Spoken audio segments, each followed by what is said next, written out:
Автобус накіроўваецца па маршруце нумар 35. Плошча Савецкая. Усім добры пераднавагодні дзень, шаноўнае спадарства. Гэта падкаст «Утульны горад», а мяне завуць Даша, а вы зараз чуеце традыцыйную беларускую калядную песню. Праўда, яна трошкі адрозніваецца ад таго, што мы прывыклі чуць на гарадскіх святах у выкананні супрацоўнікаў мясцовых дамоў культуры. Хаця яны быццам бы таксама пяюць нейкія там народныя песні.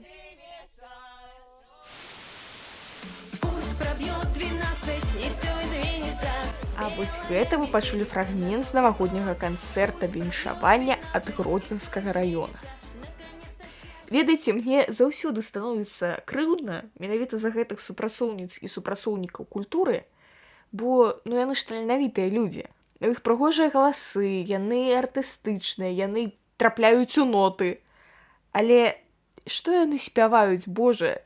Разумееце, гэта іспанскі сорам, які мяне пераследуе падчас не толькі непасрэдна спеваў, а просто вось пачынаючы з падрыхтоўкі гэтых самых свят. 15 числа традиционно мы стартуем праздничные свои мероприятия новогодние, именно шествие Деда Мороза, Снегурочек и сказочных героев. Новогодним праздником будут установлены 8 елей. Но в этом году транспортом новогоднего волшебника станет квадроцикл. Ведаеце, кожны раз, калі мне падаецца, што нешта недзе не так, я ад пачатку задаюся традыцыйным беларускім пытаннем. А можа, так і трэба?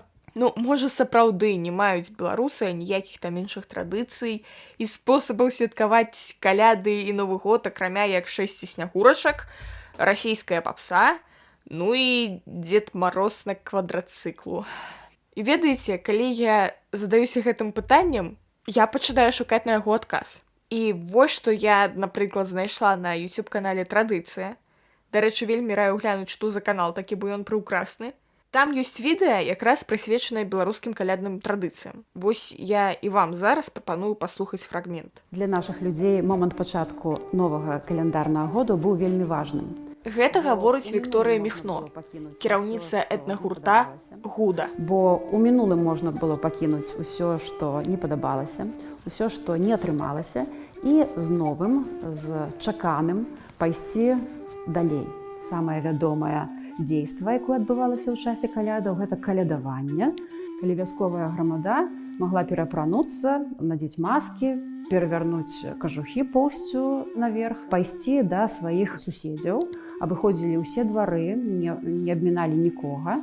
Калядная грамада – гэта правадыр альбо дзед, правадыр грамады. Каза. Часам у гэтай грамадзе таксама былі мядзведзь. У мядзведзя таксама быў свой правадыр, які даваў розныя заданні. Заўсёды быў механоша, таму што дары, якія аддавалі гаспадары хат, іх трэба было несці. І зорка-ноша таксама. Зорку давалі несці высокаму, статнаму чалавеку. Іншыя вясёлыя персанажы – лекар, бусел, цыганы прадавалі кабылу і вадзілі яе з сабою. І ўсё гэта быў такі адмысловы карнавал, дзе жартаўлівыя формы перадаваліся ад аднаго пакалення да другога. Гэта былі вельмі спецыфічныя, устойлівыя фразы.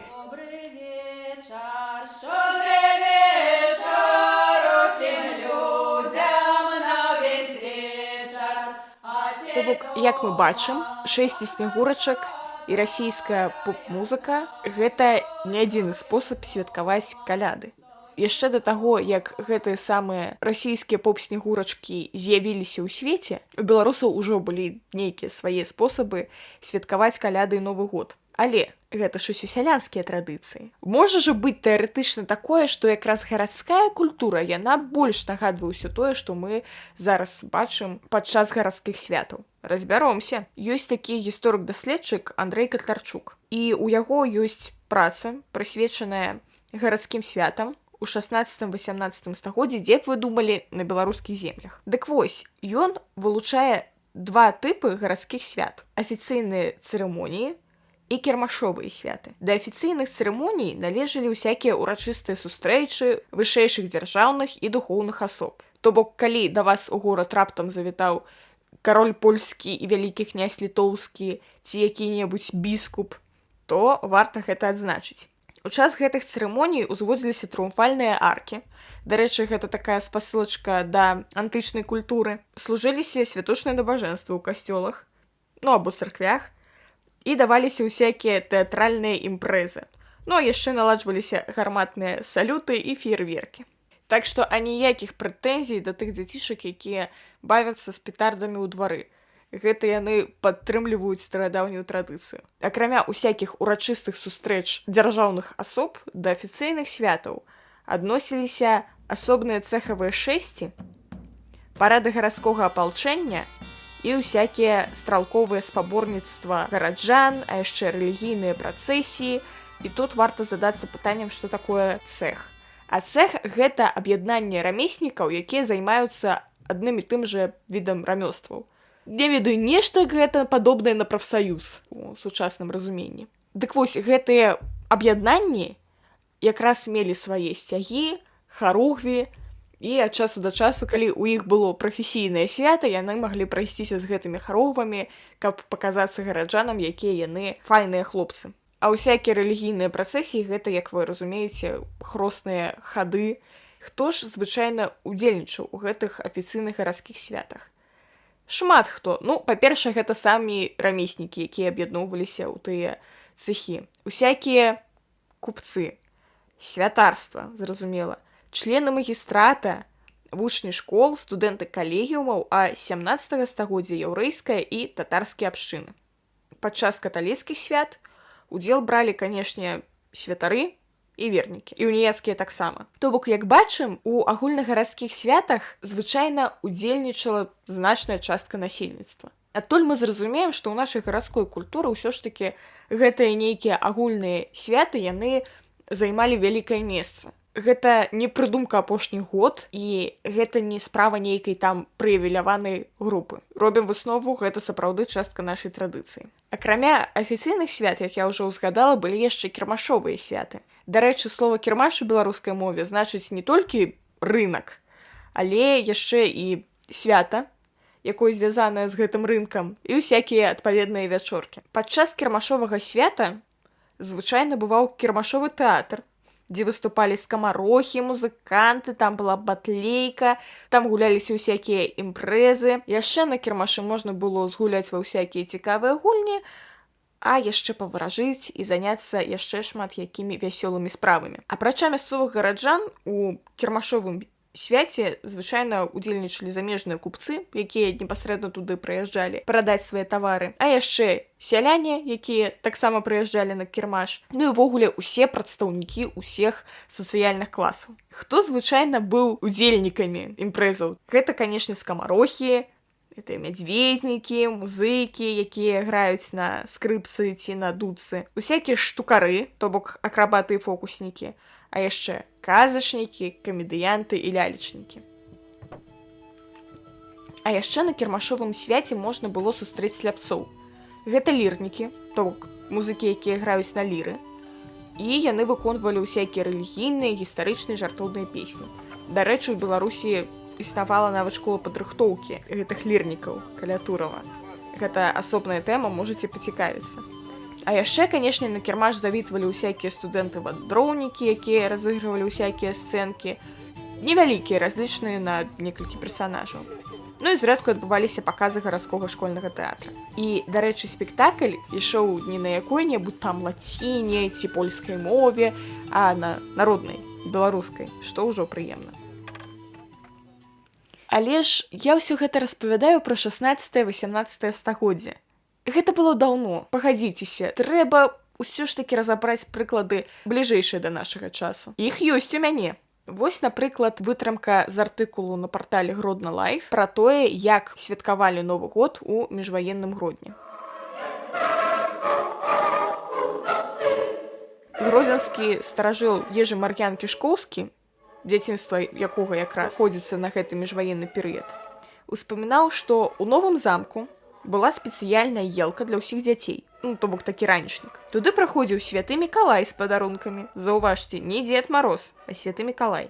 а падарункі неслі анёлачкі. Дзеці спявалі песні, святы Мікалай дарыў ім падарункі. А хто быў непаслухмяным, то каля яго бегалі чэрці і пугу яму клалі. Быў сорам і страх. Спадар Караль Калвейт жыве ў польскім Слупску. Але сваё дзяцінства і калядныя святы ў Гродні ў 30-40-е гады ён памятае даволі добра. Спадар Караль успамінае, што ў цэнтры Гродна, на плошчы Баторыя, сучасная плошча Савецкая, паміж касцёламі ставілі вялікую елку. Гараджане цешыліся з гэтай ялінкі, а на каляды, зразумела, хадзілі ў царкву ці ў касцёл, і гэта таксама была значная частка гарадскога жыцця.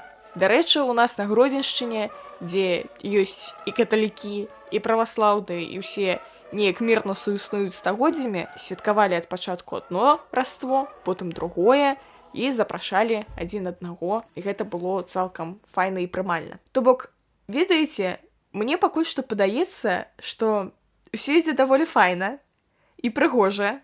У нас ёсць класныя гарадскія святы, аўтэнтычныя і ніяк не агратрэшовыя, але потым адбываецца нешта, што пераварочвае нашыя традыцыі правядзення гарадскіх свят. І імя гэтаму чамусьці СССР.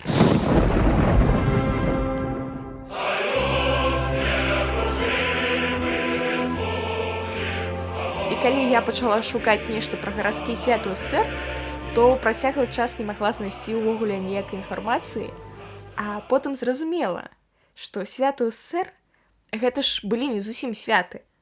То бок, канешне, былі ўсякія гэтыя святкаванні 1 мая, Дня перамогі, кастрычніцкай рэвалюцыі, але яны ўсе былі ў форме парадаў, мітынгаў, маршаў. На іх трэба было абавязкова прыйсці, калі ты вучышся ў школе ці ў вучэльні, ці працуеш на заводзе, дзе ты яшчэ мог працаваць, камон, гэта СССР.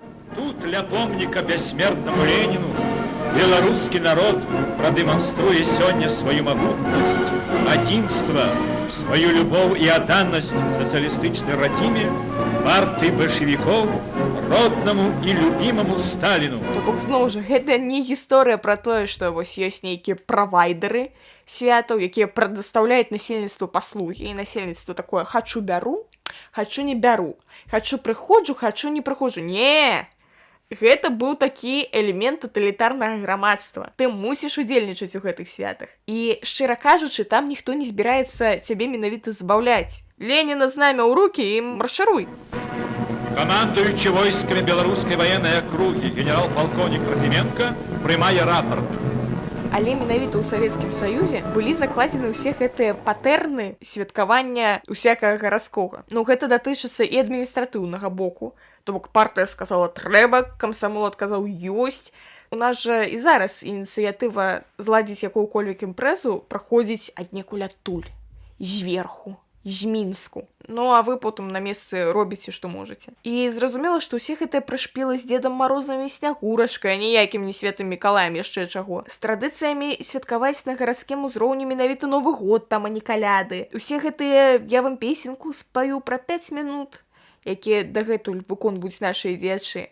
Ну, гэта ж з той жа оперы. Ну і, канешне, мова ўсіх гэтых свят, яна ні ў якім разе не беларуская. Гэта ж вам не скарынаўскія якія дні. Гэта нармальнае афіцыйнае гарадское мерапрыемства. Адбываецца яно ўсё па-расійску, і шаблоны такіх свят насамрэч распрацаваліся яшчэ ў далёкіх 70-х, і больш іх асабліва не чапалі. І, дарэчы, усе гэтыя псеўдафальклорныя песенкі, як моя улюбёная чарка на пасашок. І хаця чарку на пасашок паўсюль прыпадносіць як народную, насамрэч ніякая яна не народная, а аўтарская. І яе аўтар гэта кампазітар Александр Балотнік, ураджэнец Лейпеля, і напісаў ён гэтую музыку на верш беларускага паэта Александра Лягчылава. Ну, карацей, як развіваліся гарадскія святы ў Беларусі і да чаго мы дайшлі ў выніку, я больш-менш зразумела. Але як вось тое, да чаго мы ў выніку дайшлі, функцыянуе, і што з гэтым можна рабіць, і як бывае па-іншаму, я дагэтуль дакладна не ведаю. І каб зазірнуць у гэту ўнутраную кухню і яшчэ больш паглыбіцца ў тэмы, я вырашыла паразмаўляць з людзьмі, якія гэтым займаюцца, ці прынамсі займаліся прафесійна. Першым маім суразмоўцам стаў чалавек, вядомы пад імем Ян Шпілька. Спадар Ян з юнацтва займаецца ўсякімі культурна-святочна-выканаўчымі справамі і большую частку свядомага жыцця таксама працаваў у ўсякіх дзяржаўных установах культуры, і таму я была шчасліва паразмаўляць менавіта з ім. Гэтыя гарадскія святы. У дадзеным выпадку мы з вами будзем казаць пра калядныя святы і Новы год. Хто іх звычайна ў горадзе арганізоўвае? Хто за гэта адказвае? Каб сцэна стаяла на плошчы, каб там былі нейкія музыкі, ўсё астатняе? Звычайна ўсё проста. Загад прыходзіць з гары. Калі не калупацца, адкуль менавіта ён прыходзіць, скажем так, аддзел культуры гарвыканкама — гэта галоўны падрядчык. Яны афіцыйна павінны выконваць усю працу.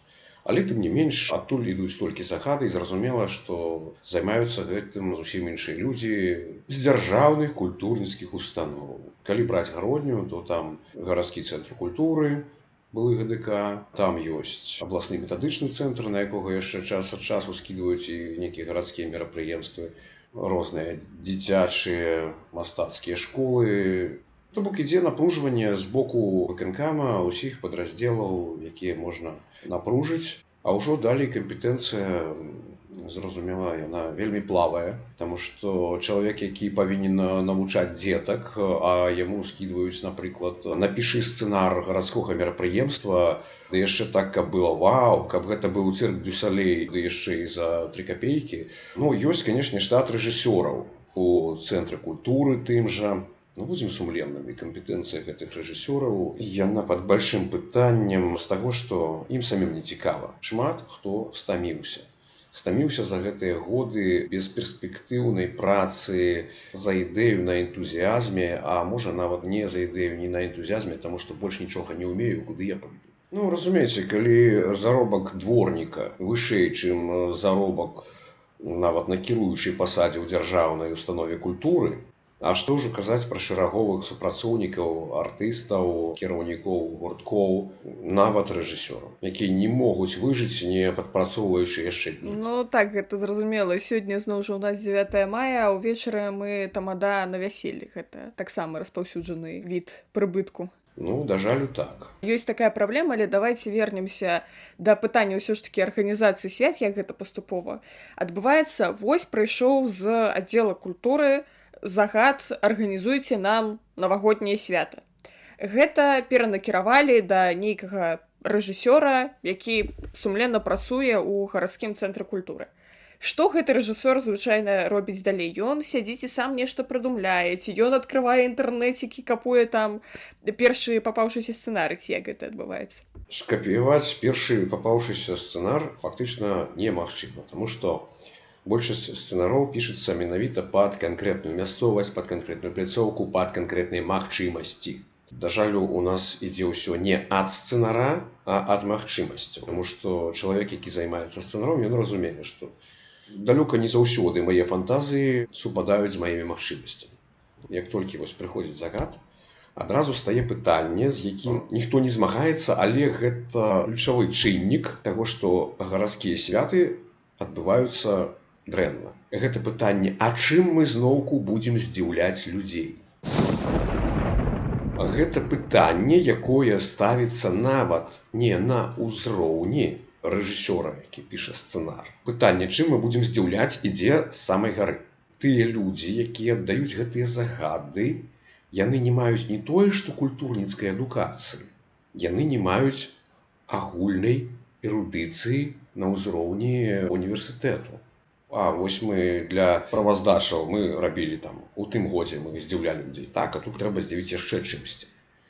Але тут не ўлічваецца той фактар, што любы нармальны чалавек можа стаміцца ад святаў. І калі чалавека раз-пораз на кожны чих, на кожную інфармацыйную нагоду, нават мінімальную, а тым больш на фантазію кагосьці з гары рабіць свята, гэта свята будзе ўжо нікому не патрэбна. Зноўку гэтыя дурныя выйшлі. Напрыклад, калі адбываецца нейкая імпрэза на плошчы, там нейкі канцэрт ці яшчэ што, не цікава ўжо, таму што гэта ўжо ўсё бачылі. Гэтага ўжо зашмат. Калі б гэта адбывалася на сапраўдныя святы, з сапраўднай нагоды, гэта было б зусім па-іншаму. І тут мне падаецца час кое ў чым прызнацца.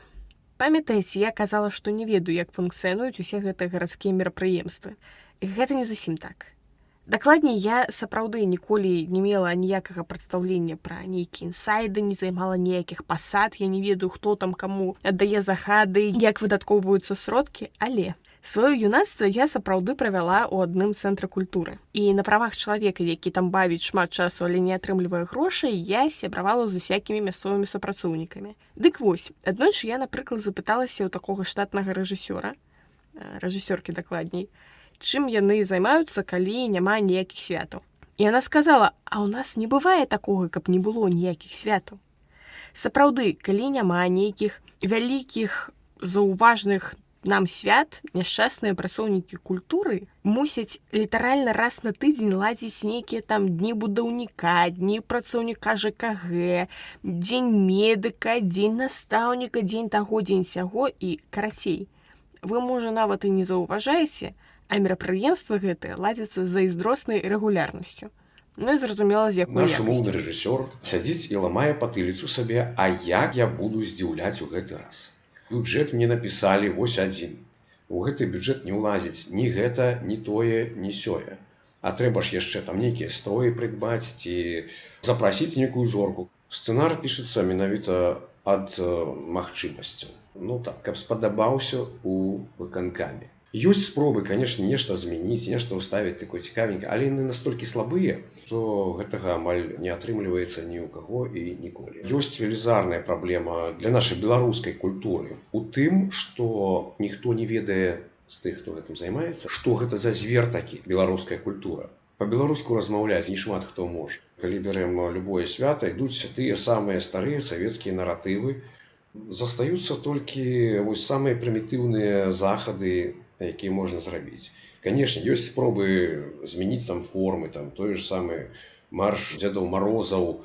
Ну, калісьці гэта была такая, вау, амаль як у Амерыцы. Ну, а што потым з гэтага адбываецца, ну, мы самі бачым. На сённяшні момант, ну, магчыма, гэта з майго пункту гледжання не вельмі актуальна. Глядзіце, тады, ну, зразумела, як прыблізна пішацца сцэнар, то бок сцэнарыст такі, так, у нашай казцы будзе каза, а у касцюмернай няма строю казы, блин, окей, казу выкрэсліваем, так прыблізна. Окей, ну, напісан гэты сцэнар. Сцэнар такі, як падаецца сцэнарысту, каб адпавядаў густу спадару там старшыні выканкаму ці яшчэ камусьці з гэтых вышынь. Тады ў мяне пытанне. Калі адзін чорт гэтыя старшыні выканкаму нічога не разумеюць у беларускай культуры, чаму ўсё ж такі зноў і зноў яны вяртаюцца вось да гэтага ўсяго савецкага псеўдафальклорнага штучнага, калі ёсць вось у нас пласты сапраўднай культуры? Сама магчымасць разумення і бачання культуры забіваецца на ўзроўні культурніцкай адукацыі. Усе метадычныя матэрыялы, усе навуковыя матэрыялы, якія ухвалены кіраўніцтвам навучальных установаў ад культуры, гэта крыніцы з таго самага Савецкага Саюзу. Калі вы зойдзеце ў бібліятэку Інстытута культуры ці каледжа мастацтваў, там літаратура выдадзеная 50-е, 60-е, 70-е гады. І гэта цалкам выдуманыя працы, цалкам з галавы ўзяты псеўдафальклор. Ну і, дарэчы, сапраўдную культуру яе трэба... Яна не мёртвая. Яна не можа быць толькі напісаная ў кніжках ці зафіксаванай на стужках. Сапраўдная культура – гэта жывая культура. Калі параўноўваць святы гарадскія і святы маленькіх мястэчак, розніца велізарная. Я тут таксама нядаўна пачула, што у акадэміі музыкі на іспытах трэба абавязкова заспяваць рускую народную песню, хаця здавалася б, якое дачыненне беларуская акадэмія музыкі мае да рускай народнай песні. Можа быць, тады вернемся да нашага вось так сабе рэжысёру, які ўсё яшчэ піша сцэнар, і вось у выніку ён напісаў сцэнар, які павінен спадабацца там старшыні выканкаму. Што далей адбываецца з гэтым сцэнаром? О, далей адбываюцца метамарфозы. Спачатку ідзе планёрка, куды збіраюць усіх датычных да гэтага свята ці мерапрыемства. І ідзе сядзіць начальнік, які цалкам не ад культуры, і пачынае ўсіх трэсці па чарзе. А вось гэта ў сцэнарыі. А што, як, чаму? Час ад часу ўзнікаюць дзіўныя пытаннічкі да зусім, здавалася б, такіх прымітыўных захадаў ці зусім беззубых жартачкаў. колеры адзення ўдзельнікаў, наогул прычапіцца да якойсьці фразы, якая, магчыма, вось гэтаму начальніку узгадвае нешта крамольнае. І гэта адбываецца Раптоўнае цягам ўключэнне з месца 3-4 монтажа. гадзін, Я гэтая успомніла нарада. вясёлую гісторыю якраз з гэтага майго цэнтракультурнага юнацтва. У нас там быў такі чувак, назовем яго Аркаша. Аркаша рэгулярна займаўся тым, што падчас усякіх канцэртаў ладзіў сцэнкі ў жанры травесці камедыі, то бок ён пераапранаўся ўсякіх жанчын.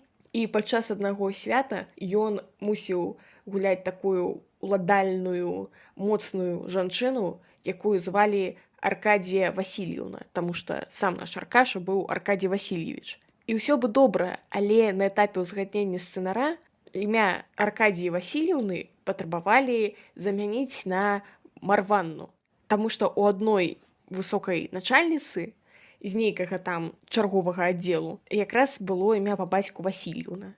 Ну, у выніку мы прыдумалі, што нашу гераіню будуць зваць Аркадія Петровна. Каментаваць гэтую сітуацыю, я думаю, залішне. І гэта адбываецца цягам 3-4 гадзін, ідзе гэтая нарада, людзі сядзяць, людзі збянтэжаныя, людзі маральна знішчаныя, але некалькі чалавек упіваюцца сваім уладараннем над гэтым, ну і добра. Нарада скончваецца, і гэты наш умоўны рэжысёр ідзе перапісваць сцэнар згодна з папраўкамі, якія яму далі ў высокім кабінеце. Ён сядзіць, пыжыцца, перапісвае гэты сцэнар, спрабуе звязацца з тым. Ну, а напісаць сцэнар — гэта не проста напісаць яго на паперцы. Гэта ж трэба яшчэ ўзгадніць з удзельнікамі.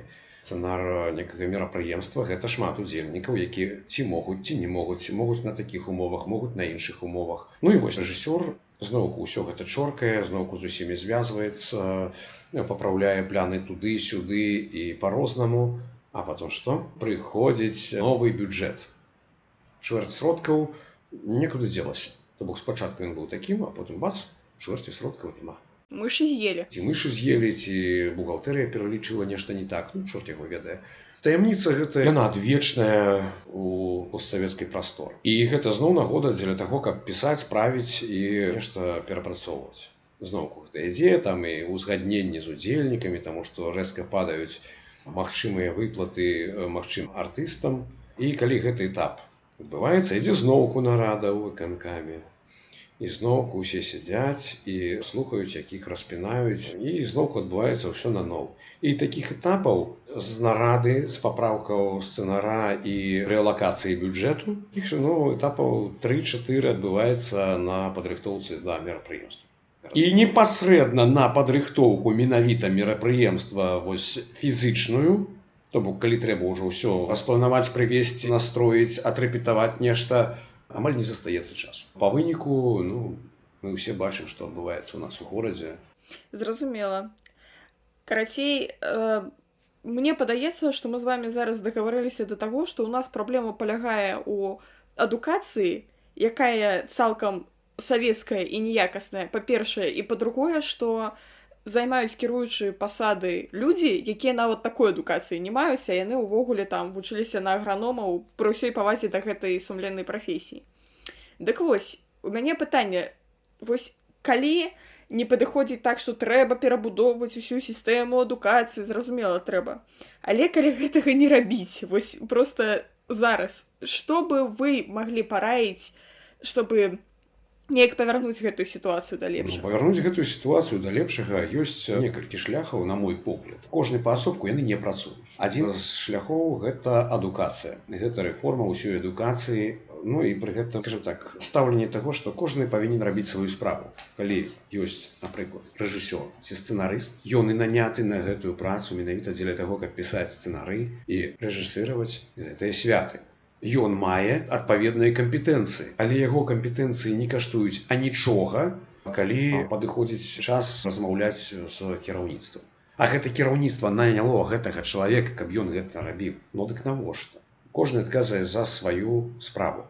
І другі момант — гэта аддаць гэтыя святы прыватным выканаўцам, зрабіць там конкурс заявак, ну як гэта робяць у цывілізаваных краінах, то бок няма такога, што мы загадалі вось гэтаму цэнтру культуры, напрыклад, зрабіць свята. і ўсё, і будзем кантраляваць. Не, ёсць такі момант, што, напрыклад, ёсць запыт ад кіраўніцтва, напрыклад, гораду. Ну, калі мы берем у цэлым Еўропу, ну, вось нам трэба зрабіць гарадское мерапрыемства, там, напрыклад, вось каляды, Божае нараджэнне. Ідзе запыт у той самы цэнтр культуры умоўны. Зрабіце, калі ласачка. Вось бюджэт.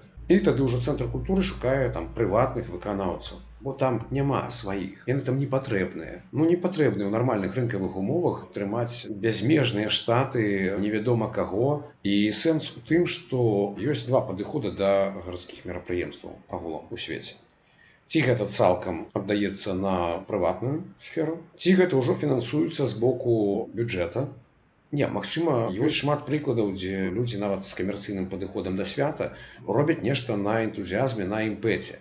Але яны з гэтага нейкі вынік усё роўна маюць. То бок гэта ці свая асабістая рэклама, ці гэта адчуванне патрыятызму і шчасця за тое, што ты робіш нешта для свайго горада. Тады у мяне пытанне, у тых краінах, дзе ўвогуле існуюць тыя цэнтры культуры або аналагі, яны там, я так разумею, функцыянуюць зусім не так, як у нас. У іх там, што няма штатных артыстаў, няма штатных рэжысёраў. Яны там увогуле чым займаюцца, дармаеды? Гэтыя дармаеды займаюцца выдатнай менеджерскай працай. Не называючы краіну, не называючы маленькае мястэчка, калісьці меў я дачыненне да некага трансгранічнага праекту, якім быў выступ у маленечкім цэнтры культуры у краіне-суседцы. Там усяго 4 супрацоўніка. Кіраўнік, які займаецца адміністратыўнымі справамі, мастацкі кіраўнік, які займаецца менавіта менеджментам, там інжынер па гуку і святлу, які займаецца толькі гэтым, і прыбірачка. А ўсё астатняе гэта праца мастацкага кіраўніка гэтага цэнтра культуры, які запрашае аматараў нешта зрабіць, артыстаў, яшчэ кагосьці.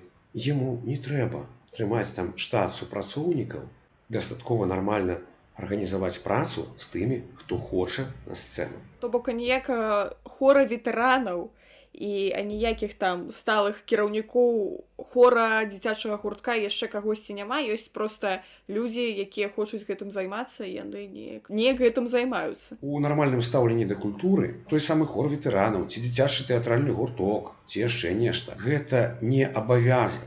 Гэта структуры, якія не павінны справаздачыцца так, як гэта зроблена ў нас. У нас зроблена цэлая сістэма з усімі гэтымі непамернымі штатамі метадыстаў, якія не разумеюць, аб чым наогул там той ці іншы калектыў, у якіх павінна каб паперка да паперкі ляжала. Любы гурток аматараў можа ўдзельнічаць у фестывалях, атрымліваць узнагароды, але ён не павінен гэта рабіць. Існаванне такіх гурткоў, так, магчыма, вось той самы, напрыклад, умоўны цэнтр культуры, умоўна маленькага гарадзішкі, ён дае сваю сцэну для такіх аматараў і дае яе бескаштоўна.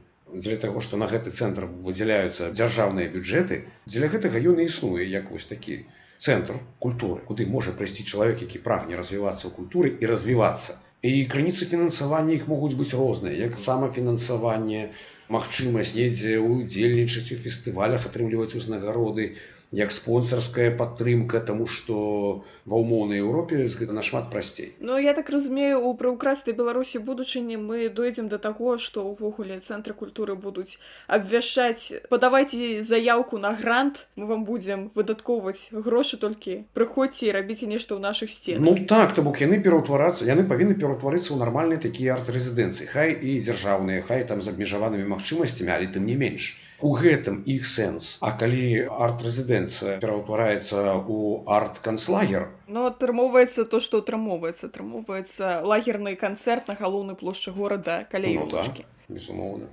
У выніку з размовы са спадаром Янам я больш-менш разумела, хто вінават. Вінавата камандная адміністратыўная сістэма кіравання культурай. Гучыць тэно як кіраванне культурай.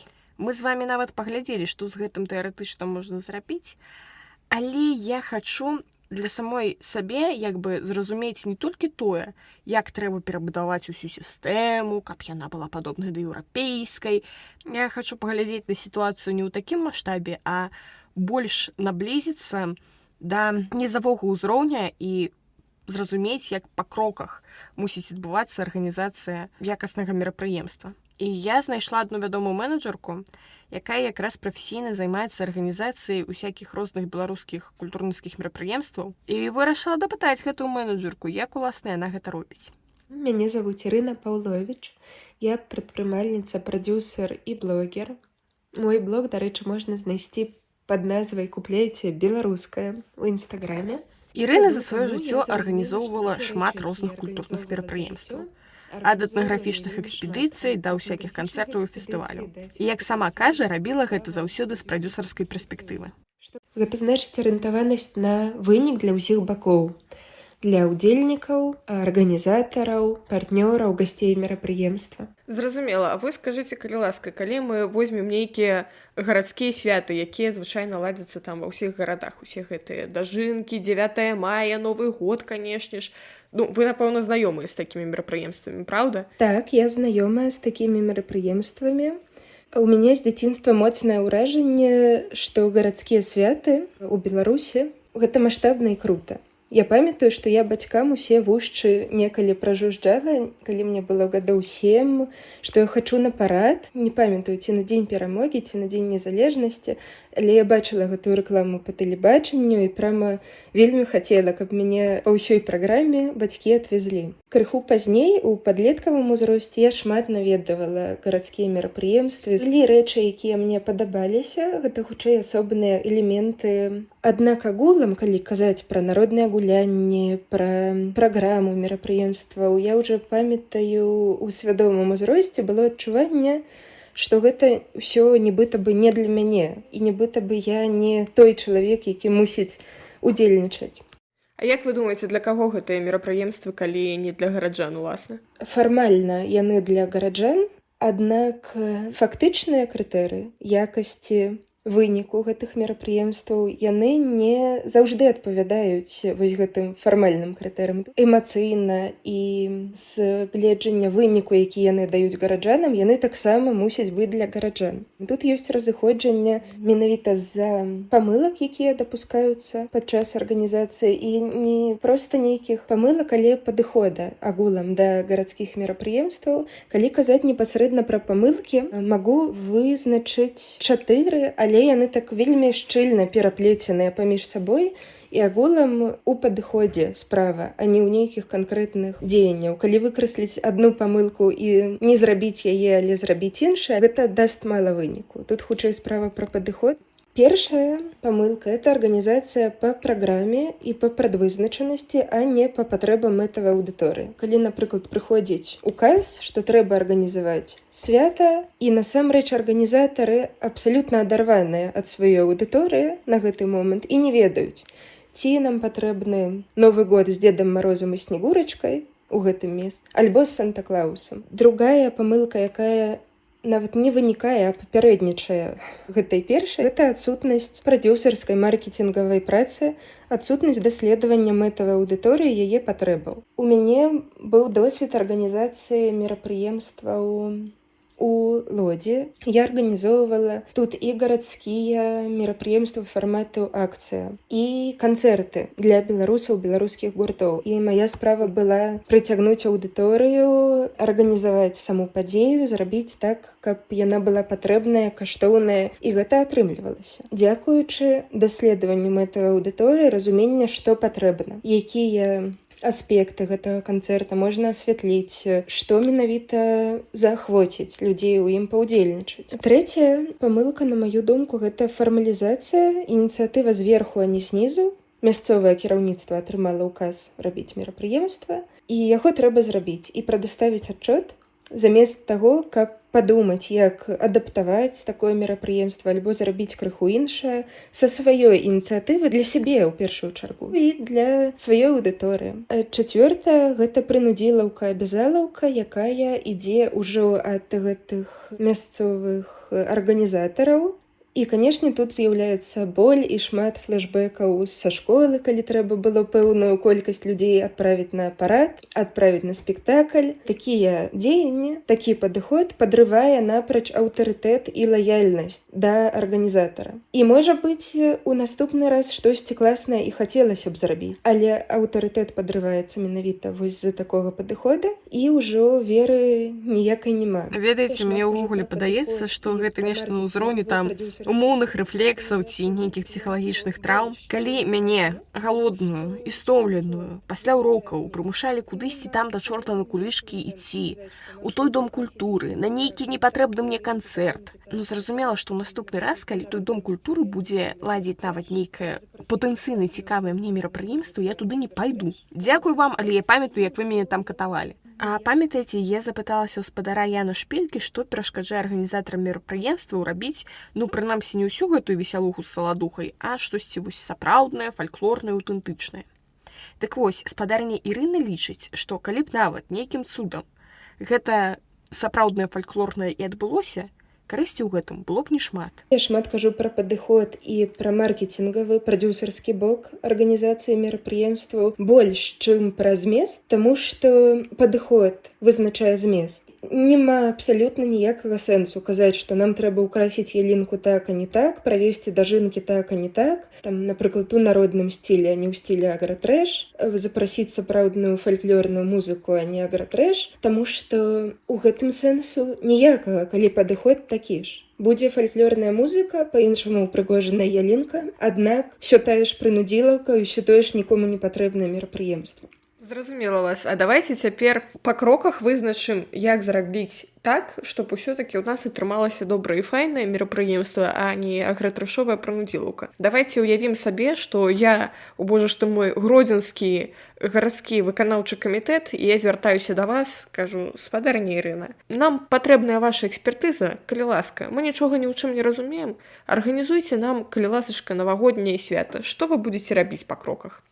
Першае, я прапаную дапамогу альбо распавяду, як даследаваць мэтавую аўдыторыю. Па-першае, варта камунікаваць з людзьмі і быць у кантакце з рэальнасцю, якая ёсць навокал. Не будаваць ніякіх уяўленняў, якія ідуць проста знутры вашай галавы, і варта задаваць пытанні. Па-першае, што патрэбна маёй аўдыторыі, у дадзеным выпадку жыхарам Гродна? Гэта ўсе жыхары Гродна альбо не ўсе? Калі гэта ўсе жыхары, што я магу даць усім жыхарам? І дзецям, і бацькам з дзецьмі, і школьнікам, і моладзі, студэнтам, і старым людзям, якія прыйдуць на маё мерапрыемства. Ці я ў стане зараз забяспечыць праму ўсім сегментам сваёй мэтавай аўдыторыі класнае мерапрыемства? Два ключовыя пытанні — гэта якія патрэбы у маёй аўдыторыі, якія жаданні. Часцей за ўсё у выпадку змены падыхода ад абязалаўкі да такого кліента-арыентаванага прадзюсарскага падыхода да справы, часцей за ўсё і вы сам прадстаўляеце сваю мэтавую аўдыторыю тым ці іншым бокам. Вы таксама жывеце ў Гродна і можаце зразумець ужо знутры сабе, які ў мяне запыт.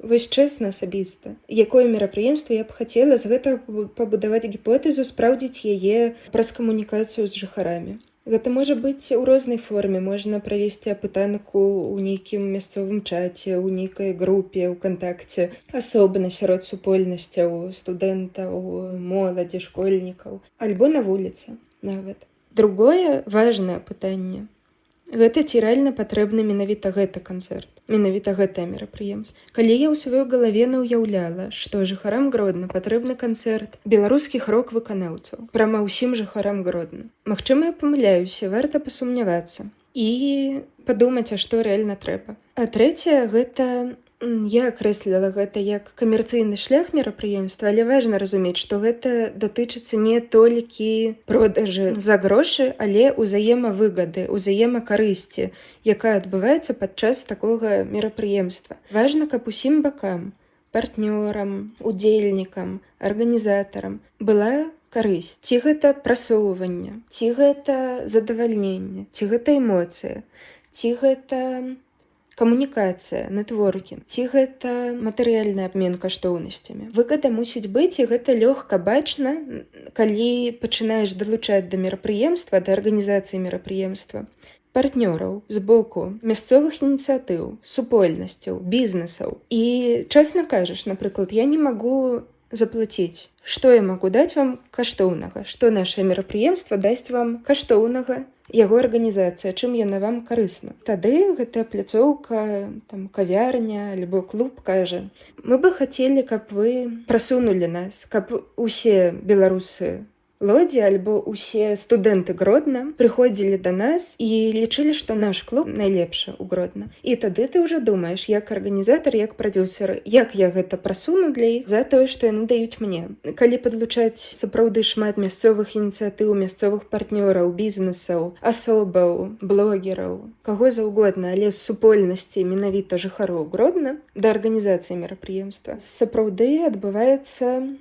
абмен каштоўнасцямі і разумення, як зрабіць мерапрыемства эфектыўным і патрэбным для кожнага. Апошняя важная, на мою думку, рэч — гэта зрабіць так, каб пра івэнт казалі ўсе і хацелі на яго патрапіць усе. Калі гэта сапраўды жыхары Гродна, усе жыхары, наша аўдыторыя, стварыць ажыятаж, каб пра мерапрыемства размаўлялі не толькі па тэлебачанні, але абмяркоўвалі самі жыхары. Ці яны там дамовяцца сустрэцца са сваімі сябрамі падчас мерапрыемства, ці гэта добрая нагода. Ці там будзе нейкі конкурс, які дае сапраўды штосьці класнае, штосьці крутое. Альбо прыедзе выканаўца, якога вельмі чакаюць, і гэта вау-эфект, ніколі ў Гродна яго не было, а ўсе ў Гродна яго хацелі. Вось такі вау-эфект і ажыятаж, які б рабіў прасоўванне мерапрыемства натуральным. Ведаеце, вы пакуль распавядалі, я ўспомніла сваю папярэднюю размову з чалавекам, які шмат часу працаваў якраз у дзяржаўных установах культуры. І вось ён сказаў, што вельмі цяжка стварыць нейкае якаснае мерапрыемства, калі ты мусіш кожны тыдзень рабіць канцэрт. Вось калі ў цябе гэтыя мерапрыемствы ідуць кожны тыдзень, у цябе пры ўсім жаданні проста не застаецца часу на падрыхтоўку. І тое, што вы распавялі, элементарна ўсё гэта арганізаваць, а яшчэ стварыць маркетынгавую кампанію, а яшчэ каб гэта было больш-менш працягла па часе, каб да ўсіх гэта дайшло, ну гэта сапраўды, гэта мусіць быць не тыдзень і не два, гэта мусіць быць за некалькі месяцаў да гэтага канцэрта нашага. Гэта можа быць за некалькі месяцаў, гэта можа быць і ў больш сціснутыя тэрміны, але вы слушна кажаце, вельмі, што калі ёсць абязалоўка і патрэба рабіць канцэрты кожны тыдзень, то гэта ператвараецца не ў свята, якое ўсе чакаюць і на якое ўсе хочуць, і ты ў першую чаргу сам хочаш на яго, а ў руцінную працу, дзе варта проста адчытацца, што кожны тыдзень у нас канцэрты былі. І тут яшчэ важная тэма для прадзюсавання, якраз гэта трыггеры. І адзін з моцных трыггераў — это трыггер рэдкасці. Калі нейкі навучальны прадукт можна купіць раз на паўгады і на яго выбудоўваць чарга. Калі новы перформанс, новы канцэрт маёй любімай групы будзе толькі праз год у Еўропе, увогуле у межах Еўропы, я абавязкова паеду, нават калі я ў іншай краіне. Гэта трыггер рэдкасці, і такіх трыггераў насамрэч шмат. Калі задацца мэтай і падумаць, як іх прымяніць у арганізацыі гарадскога свята, ці гэта рэдкасць, эксклюзіўнасць, каштоўнасць, незвыкласць, незвычайнасць альбо высокі кошт. Часам можа здавацца, што такім чынам мы адсякаем аўдыторыю і перашкаджаем ёй прыйсці. Ну, калі канцэрты кожны тыдзень, хадзі кожны тыдзень. А калі канцэрты раз на год, то хтосьці ўедзе, у кагосьці святы, хтосьці захварэе. Але гэта ілюзія. Насамрэч, на эксклюзіўнае мерапрыемства рэдкае, сапраўды ў якое ўкладзена шмат сілаў у падрыхтоўку і ў саму арганізацыю, і яно не кожны тыдзень, на яго прыйдзе больш асобаў і атрымае большы вынік для сябе. Вось пасля такой невідавочнай парады, я думаю, варта і падвесці нейкую выснову. Карацей, за час свайго даследавання я зразумела, што традыцыі святкаваць усякае усім горадам у Беларусі заўсёды былі. І былі гэтыя традыцыі дастаткова густоўныя і файныя. Так што калі нехта будзе вам казаць, што гэтыя снапы сена з вачыма і песні спадара Саладухі гэта і ёсць беларуская культура, а іншай культуры ў нас для вас няма, не верце. Да ўсіх гэтых снапоў з вачамі мы дайшлі праз камандна-адміністратыўны спосаб кіравання. Што гэта значыць? Што вертыкаль улады, загады зверху, жорсткія пляны, бясконцы справаздачы, брак кампетэнцыі іншых рэсурсаў прыводзіць вось да такога выніку. Карацей, усё, як і ў іншых сферах нашага грамадскага жыцця. А што з гэтым рабіць? Насамрэч тое, што і ва ўсіх астатніх сферах нашага грамадскага жыцця. Браць на сябе ініцыятыву, стымуляваць развіццё грамадскай супольнасці і праводзіць даследаванне аўдыторыі. Карацей, рабіць усё тое, што прынята рабіць на рынку ў клятых капіталістаў. І ведаеце, раптам гэты вузкаспецыялізаваны выпуск пра гарадскія святы стаў для мяне яшчэ і лагічным завяршэннем усяго сезона. Вось аб чым мы тут з вамі размаўлялі ўсе 20 выпускаў. Аб тым, што з гэтымі загадамі з гары і вертыкаллю ўлады нічога якаснага насамрэч не зробіш. А каб зрабіць нешта якаснае, мусіць быць нашая з вамі ініцыятыва, актыўная грамадская супольнасць і павага да меркавання ўсіх гараджан. Вось на такой ноце дазвольце, шаноўнае спадарства, павіншаваць вас з надыходзячым Новым годам і пажадаць вам, каб ён быў прынамсі лепей, чым 2022. Дарэчы, чаму мяне дакладна навучыў гэты 22 год? Гэта не будаваць ніякіх доўгатэрміновых планаў і мець на ўвазе, што любыя нашыя планы могуць у адзін момант парушыцца. Таму, шаноўнае спадарства, не магу вам гэта гарантаваць, але шчыра спадзяюся, што ў наступным годзе мы з вамі пачуемся. Набывайте праздник билеты